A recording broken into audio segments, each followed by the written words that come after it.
最高月収。金額で言うとぐらいちょっとやって分かるようになりました。四六時中散々悪口言われてます。覚えやすいですね。こんにちは、ヘビアのひろあきです。ラフチャンネルの有馬です。今日は生き物系 YouTuber の有馬さんに来ていただきました。はい、よろしくお願いします。どうもありがとうございます。有馬さんのチャンネルのラフチャンネルさんでもいろいろと当店のこと撮っていただいたりとか、僕も出させていただいたりしているので、それもぜひご覧いただきたいんですけれども、このチャンネルではですね、有馬さんのことをちょっといろいろ聞いてみようと、しかも怒られない程度にぶっ込んでみようと。なんかね、めちゃくちゃえぐい質問が飛んでくるらしいじゃないですか。なんかそのスタッフが今もう準備運動しながらタイプしてますから、怖いですけど、全部答えていきます。ありがとうございます。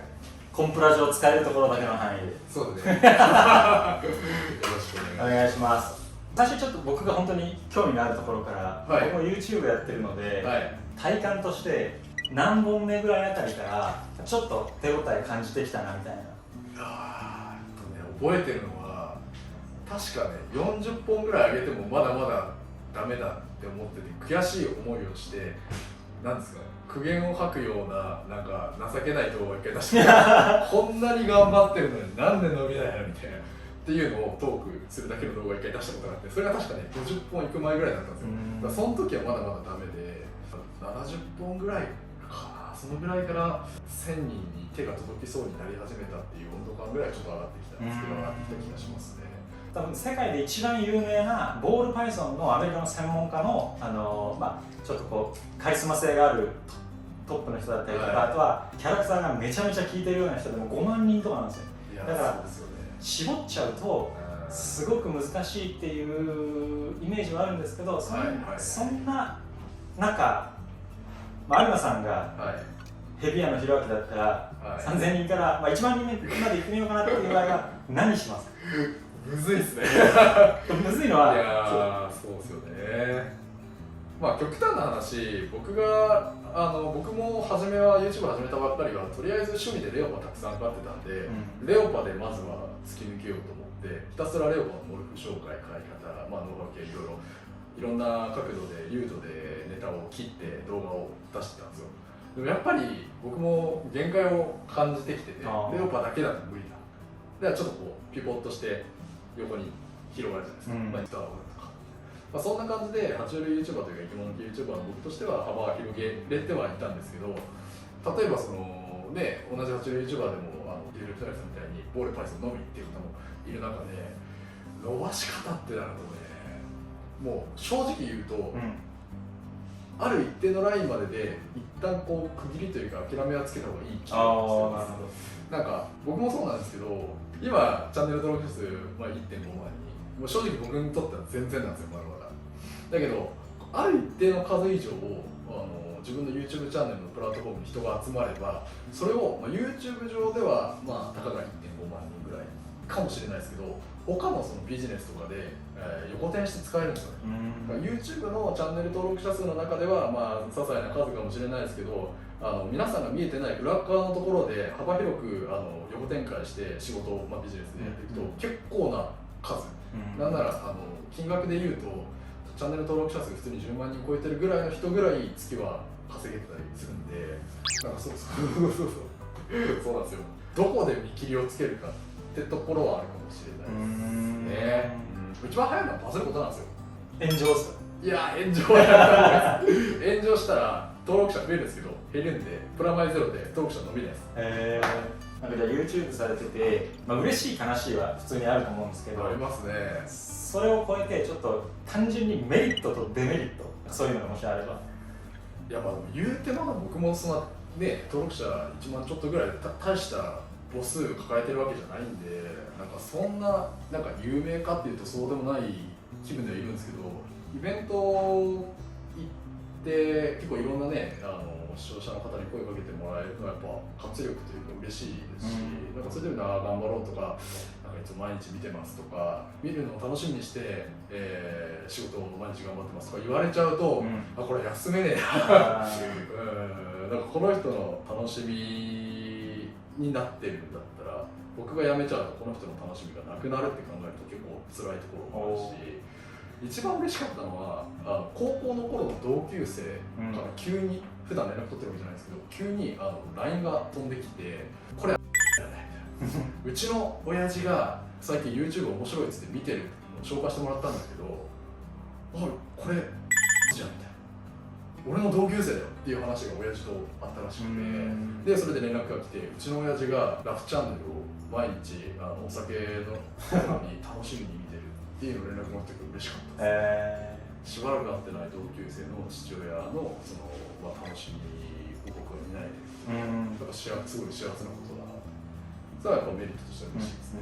あとはデメリット。はい。デメリットはね、もうね、四六時中散々悪口言われてます。もう多分24時間いろんなところで僕は悪口言われてる。あんま見ないですけどね。なんか表立っては言われないですね。表立っては全く言われないですけど、結構視聴者さんの方から DM でどこどこでこんなこと言われてますとか、別にそんなね共有しなくてもいいのにスクショでわざわざ送りつけてデタラメなことを適当に書かれて言われて、だから、僕メーター結構食べるのであんま気にならないですけど、これ多分普通の人しんどいだろうなっていうのはありますね。結構ひどいこと言われてますよ。そうなんですね。マスクの人はもうとんでもないブスだあいつは視聴者をなんか何人もなんかこう手を出してるとか、なんかどこどこで誰々と何々を全然事実じゃないのに結構言われて、僕否定できないじゃないですか。別に否定したら否定したで、それはそれでなんか盛り上がるし、そう考えるとね、どんな悪口、どんな形でどんな嫌な気持ちをさせられるようなことを言われても反論できないっていうところがちょっとデメリットというか、なんかだるいところかなっていう気がしますね。そうですよね。リングに上がったらもう匿名の勝ちですもんね。そうですね。燃えやすい界隈というか、特にそうですね。なんか今日の件燃えやすいですね。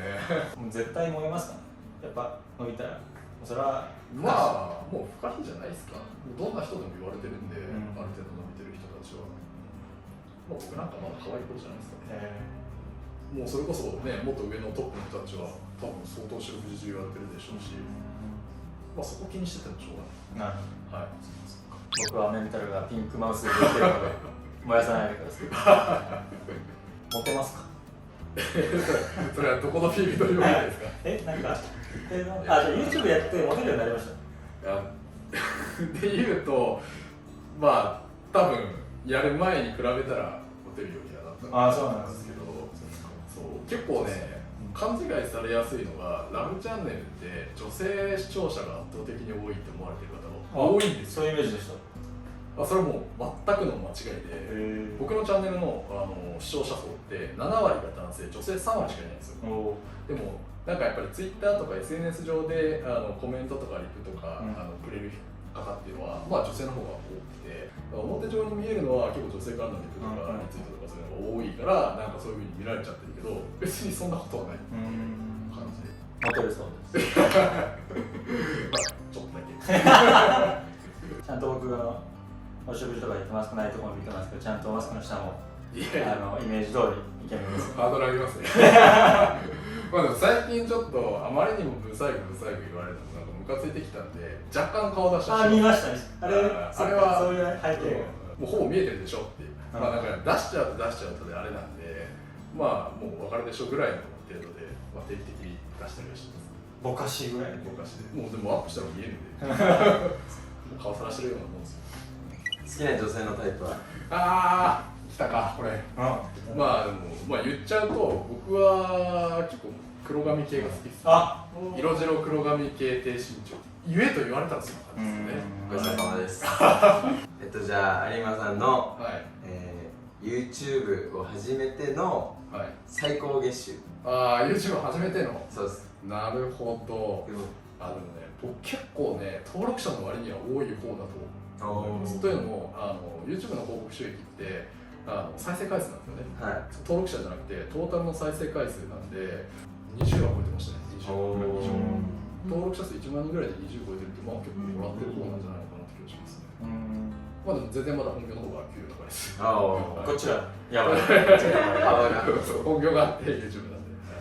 マギさんは6万人超えた時に仕事を辞めたって言ってましたけど、その頃でギリギリ一人で生きていけるかいけないかぐらいだったってことは言ってたので、いやーマリさんもうギリギリの基準がめちゃくちゃでかいですからありがとうございます。はいありがとうございます。今いろいろ生き物飼われてる、はいチャンネルでも見れると思うんですけど、何匹ぐらいの生き物を、その質問が一番難しいです。難しい何匹いるかな。ざっくり2万とか。いやいやいや、それはさすがにないですけど、100は 100% 超えてて、おーうちもまあ、魚もいれば、うん魚類、両生類、爬虫類、まあ、昆虫もいますし、